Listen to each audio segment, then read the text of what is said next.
ನಮ್ಮ RCB ಟೀಮಿಂದ ಒಬ್ಬ player ಕೂಡ ಟೀಮ್ ಇಂಡಿಯಾ ಯಾವ ಸೀರೀಸ್ಗೂ ಕೂಡ ಸೆಲೆಕ್ಟ್ ಆಗಿಲ್ಲ. ಬಟ್ ಇವಾಗ ಒಂದು ಬಿಗ್ಗೆಸ್ಟ್ ಆಪರ್ಚುನಿಟಿ ಇದೆ ಈ ಒಂದು ಐರ್ಲೆಂಡ್ ವರ್ಸಸ್ ಇಂಡಿಯಾ T20 ಸೀರೀಸ್ಗೆ ಸೆಲೆಕ್ಟ್ ಆಗೋದಕ್ಕೆ. ಬಟ್ ಇದು ಹೆಂಗಾಗಿದೆ ಅಂತ ಹೇಳಿದ್ರೆ ಈ ಕಡೆನೂ ಇಲ್ಲ ಆ ಕಡೆನೂ ಇಲ್ಲ ಹಂಗಾಗ್ಬಿಟ್ಟಿದೆ. ಬಿಕಾಸ್ ಟೀಮ್ ಇಂಡಿಯಾದಲ್ಲಿ ಇವಾಗ ನಿತೀಶ್ ಕುಮಾರ್ ರೆಡ್ಡಿ ಅಂಡ್ ಹಾರ್ದಿಕ್ ಪಾಂಡ್ಯ ಆಲ್ರೌಂಡರ್ ಓಕೆನಾ, ಮೀಡಿಯಂ ಪೇಸ್ ಆಲ್ರೌಂಡರ್ ಇವರಿಬ್ಬರಿಗೂ ಕೂಡ ಇಂಜುರಿ ಆಗಿದೆ. ಬಟ್ ಈ ಒಂದು ರಿಪ್ಲೇಸ್ಮೆಂಟ್ಗೆ ಇವಾಗ ಒಬ್ಬ ಪರ್ಫೆಕ್ಟ್ ಆಲ್ರೌಂಡರ್ನ ಹುಡುಕ್ತಾ ಇದ್ದಾರೆ. ಬಟ್ RCB ಟೀಮಲ್ಲಿ ಈ ಕಡೆ ಅಟ್ಲೀಸ್ಟ್ ಟೀಮ್ ಇಂಡಿಯಾದಲ್ಲಿ ಪ್ಯೂರ್ ಬ್ಯಾಟ್ಸ್ಮನ್ ಇಲ್ಲ ಪ್ಯೂರ್ ಬೌಲರ್ ಏನಾದರೂ ಇಂಜುರಿ ಆಗಿಬಿಟ್ಟಿದ್ರೆ ಇವಾಗ ಇದ್ರ ಬಗ್ಗೆ ತುಂಬ ಡಿಬೇಟ್ ಮಾಡಬಹುದಾಗಿತ್ತು. ಫಸ್ಟ್ ನಿಮಗೆ ಸ್ಕ್ವಾಡ್ನ ತೋರಿಸ್ತೀನಿ.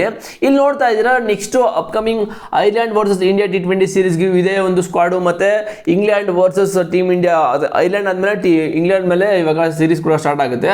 ಅದು ಕೂಡ ಆಲ್ಮೋಸ್ಟ್ ಸೇಮ್ ಸ್ಕ್ವಾಡ್ ಓಕೆನಾ.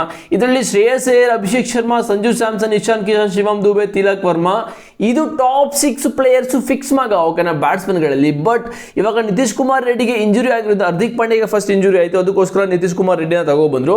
ಬಟ್ ಇವಾಗ ನಿತೀಶ್ ಕುಮಾರ್ ರೆಡ್ಡಿಯು ಕೂಡ ಇಂಜುರಿ ಆಗಿಬಿಟ್ಟಿದೆ. ಸೊ ಇವಾಗ IPL ಅಲ್ಲಿ ಪರ್ಫೆಕ್ಟ್ ಆಲ್ರೌಂಡರ್ ಓಕೆನಾ, ಬೌಲಿಂಗು ಆಗಬೇಕು, ಮೀಡಿಯಂ ಪೇಸ್ ಮತ್ತೆ ಬ್ಯಾಟಿಂಗು ಆಡಬೇಕು ಅಂತ ಆಲ್ರೌಂಡರ್ ಯಾರು ಕೂಡ ಪರ್ಫಾರ್ಮ್ ಮಾಡಿಲ್ಲ ಈ ಒಂದು IPL ಸೀಸನಲ್ಲಿ. ಬಟ್ ಇವಾಗ RCB ಒಂದು ಆಪರ್ಚುನಿಟಿ ಇದೆ. ಈ ಒಂದು ಆಪರ್ಚುನಿಟಿ ಯಾರು ಸಿಗುತ್ತೆ ಯಾಕಂತ ಹೇಳಿದ್ರೆ RCB ಟೀಮಲ್ಲಿ ಈ ತರ ಪ್ಲೇಯರ್ ಇಲ್ಲ. ಓಕೆ, ಒಬ್ರು ಇದ್ದಾರೆ ವೆಂಕಟೇಶ್ ಅಯ್ಯರ್. ಬಟ್ ಇವರಿಗೆ ಆಕ್ಚುಲಿ ರೀಸೆಂಟ್ ಆಗಿ ನೋಡೋದಾದ್ರೆ ಬೌಲಿಂಗ್ ಅಂತೂ ಎಲ್ಲೂ ಕೂಡ ಹಾಕಿಲ್ಲ, ಬಟ್ ಬ್ಯಾಟಿಂಗ್ ಅಲ್ಲಿ ಪರ್ಫಾರ್ಮ್ ಮಾಡಿದರೆ ಲಾಸ್ಟ್ ಒಂದು 4-5 ಮ್ಯಾಚು. ಬಟ್ ಬೌಲಿಂಗ್ ಅಂತೂ ಹಾಕಿಲ್ಲ. ಈ ಕಡೆ ರಜತ್ ಪಟಿದಾರ್ ತಗೋಬಾರ್ದ ಹಾಗಲ್ಲ, ಬಿಕಾಸ್ ಅವರು ಪ್ಯೂರ್ ಬ್ಯಾಟ್ಸ್ಮನ್. ಈ ಕಡೆ ಭುವನೇಶ್ವರ್ ಕುಮಾರ್ ತಗೋಬಾರ್ದ ಹೆಂಗೂ ಆಗಲ್ಲ ಮಗ, ಹಂಗೆ ಹಿಂಗೆ ಎಲ್ಲ ಕೂಡ ಆಗ್ಬಿಟ್ಟಿದೆ. ಬಿಕಾಸ್ ಈ ಒಂದು ಇದು ಸ್ಕ್ವಾಡಲ್ಲಿ ಏನಾದರೂ ಪ್ಯೂರ್ ಬ್ಯಾಟ್ಸ್ಮನ್ ಆಕ್ಚುಲಿ ಯಾರಾದರೂ ಶಿವಮ್ ದುಬೆ, ಓಕೆ ಶಿವಮ್ ದುಬೆ ಬೇಡ ಓಕೆನಾ, ಅಭಿಷೇಕ್ ಶರ್ಮಾಗೆ ಏನಾದರೂ ಇಂಜುರಿ ಆಗಿದ್ರೆ ಓಕೆ ನಾವು ರಜತ್ ಪಟಿದಾರ್ನ ಈ ಒಂದು ಸ್ಕ್ವಾಡಲ್ಲಿ ಹಾಕೋಬಹುದು ಅಂತ ಹೇಳ್ಬೋದಾಗಿತ್ತು. ಬಟ್ ಈ ಕಡೆ ಏನಾದರೂ ಪ್ರಿನ್ಸ್ ಯಾದವ್ಗೆ ಇಂಜುರಿ ಆಗಿಬಿಟ್ಟಿದ್ರೆ ಈ ಕಡೆ ಭುವನೇಶ್ವರ್ ಕುಮಾರ್ನ ನಾವು ಮಾತಾಡ್ಬೋದಾಗಿತ್ತು. ಭುವನೇಶ್ವರ್ ಕುಮಾರ್ ಎಂದು ತಗೊಂಡಿಲ್ಲ, ಬಿಕಾಸ್ ತುಂಬ ಸೀಸನ್ಗಳಿಂದ ಪರ್ಫಾರ್ಮ್ ಮಾಡ್ತಾರೆ ಅಂತ ಮಾತಾಡ್ಬೋದಾಗಿತ್ತು.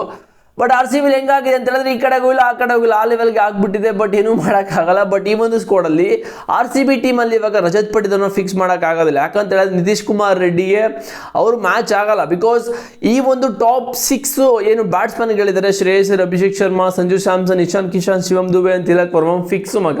ಇದ್ರಲ್ಲಿ ಯಾವ ಥರ ಚೇಂಜಸ್ ಮಾಡೋಕ್ಕಾಗಲ್ಲ. ಬಿಕಾಸ್ ಇವಾಗ ರಜತ್ ಪಟಿದಾರ್ನು ಕೂಡ ಈ ಒಂದು ಸ್ಕ್ವಾಡಲ್ಲಿ ಆ್ಯಡ್ ಮಾಡೋಕ್ಕಾಗಲ್ಲ. ಆ್ಯಂಡ್ ಭುವನೇಶ್ವರ್ ಕುಮಾರ್ ಕೂಡ ಆ್ಯಡ್ ಮಾಡೋಕ್ಕಾಗಲ್ಲ. ಯಾಕಂತ ಹೇಳಿದ್ರೆ ಭುವನೇಶ್ವರ್ ಕುಮಾರ್ ಜಸ್ಟ್ ಬೌಲರ್ ಓಕೆನಾ, ಪ್ಯೂರ್ ಬೌಲರು. ಅವ್ರ ಕಡೆಯಿಂದ ಬ್ಯಾಟಿಂಗ್ ಅಲ್ಲಿ ಅಷ್ಟೊಂದು ಎಕ್ಸ್ಪೆಕ್ಟೇಷನ್ ಇಟ್ಕೊಳ್ಳೋಕ್ಕಾಗಲ್ಲ. ಬಿಕಾಸ್ ಅವ್ರ ಕಡೆ ತಡ್ಕೊಂಡು ನಿಂತ್ಕೋತಾರೆ, ಬಟ್ ಅವ್ರ ಕಡೆ ಹೊಡೆಯಕ್ಕಂತೂ ಆಗಲ್ಲ. ಸೊ ಈ ಥರ ಆಗಿದೆ. ಬಿಕಾಸ್ ಇಲ್ಲಿ ಕೃಣಾಲ್ ಪಾಂಡ್ಯ ತಗೋಬಾರ್ದಾ, ಬಿಕಾಸ್ ಕೃಣಾಲ್ ಪಾಂಡ್ಯ ತಗೋಬರೋಕ್ಕಾಗಲ್ಲ. ಯಾಕಂತ ಹೇಳಿದ್ರೆ ಇಲ್ಲಿ ರವಿ ಬಿಷ್ಣೋಯ್ ಇದ್ದಾರೆ ಆ್ಯಂಡ್ ಅಕ್ಷರ್ ಪಟೇಲ್ ಇದ್ದಾರೆ. ಈ 2 ಸ್ಪಿನ್ನರ್ಸ್ ಇದ್ದಾರೆ ಓಕೆ, ಒಬ್ರು ಲೆಫ್ಟ್ ಆನ್ ಸ್ಪಿನ್ನು ಮತ್ತು ಇನ್ನೊಬ್ರು ಲೆಗ್ ಸ್ಪಿನ್ನು. ಸೊ ಈ ಕಡೆ ಇವಾಗ ಕೃಣಾಲ್ ಪಾಂಡ್ಯ ಕೂಡ ಅವ್ರ ಬಗ್ಗೆನೂ ಕೂಡ ಮಾತಾಡೋಕ್ಕಾಗಲ್ಲ.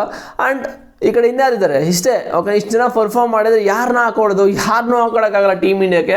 ಅದಕ್ಕೋಸ್ಕರ ಇವಾಗ ಟೀಮ್ ಇಂಡಿಯಾಕ್ಕೆ ಇನ್ನೊಬ್ಬ ಆಲ್ರೌಂಡರ್ ಸಿಕ್ಕಿದೆ, ಅದು ಪಂಜಾಬ್ ಪ್ಲೇಯರು ಸೂರ್ಯಾನ್ ಸೆಂಡ್ಗೆ ಅಂತ ಓಕೆನಾ. ಈ ಒಂದು ಪ್ಲೇಯರ್ನ ಇವಾಗ ರೀಪ್ಲೇಸ್ಮೆಂಟ್ ಆಗಿ ಹಾಕೋಬಹುದು ಅಂತ ಎಲ್ಲ ಕಡೆ ವೈರಲ್ ಆಗ್ತದೆ ಈ ಒಬ್ಬ ಪ್ಲೇಯರು. ಬಿಕಾಸ್ ಇವರು ಪಂಜಾಬ್ ಪ್ಲೇಯರ್ ಆಗಿರೋದ್ರಿಂದ IPL ಮತ್ತು ಶ್ರೇಯಸ್ ಅಯ್ಯರ್ ಅಪ್ಪಡ ಶಿಷ್ಯ ಓಕೆನಾ, ಆ ಒಂದು ಟೀಮಲ್ಲಿರೋದ್ರಿಂದ ಈ ಒಂದು ಪ್ಲೇಯರ್ನ ಹಾಕೋಬಹುದು ಅಂತ ನ್ಯೂಸ್ಗಳು ಬರ್ತದೆ. ನೋಡೋದ ಈ ಒಂದು ಅಪ್ಡೇಟ್ ಏನಾಗುತ್ತೆ. ಬಟ್ RCBಗೆ ಟೀಮ್ ಇಂಡಿಯಾದಲ್ಲಿ ಯಾಕೋ ಯಾವ ಪ್ಲೇಯರ್ಸ್ನು ಆಡಿಸೋ ಥರ ಕಾಣಿಸ್ತಾರೆ. ಯಾಕಂತ ಹೇಳಿದ್ರೆ ಎಲ್ಲನೂ ಕೂಡ ಗುಜರಾತ್ ಟೈಟನ್ಸ್ ಇಲ್ಲ ಅಂದರೆ ಪಂಜಾಬ್ ಪ್ಲೇಯರ್ಗೆ ಜಾಸ್ತಿ ಪ್ರಿಫರೆನ್ಸ್ನ ಕೊಡ್ತಾ ಇದ್ದಾರೆ ಇತ್ತೀಚಿನ ದಿನಗಳಲ್ಲಿ. ಸೊ ನಿಮ್ಗೇನು ಅನಿಸುತ್ತೆ ಜಸ್ಟ್ ಕಾಮೆಂಟ್ ಮಾಡಿ.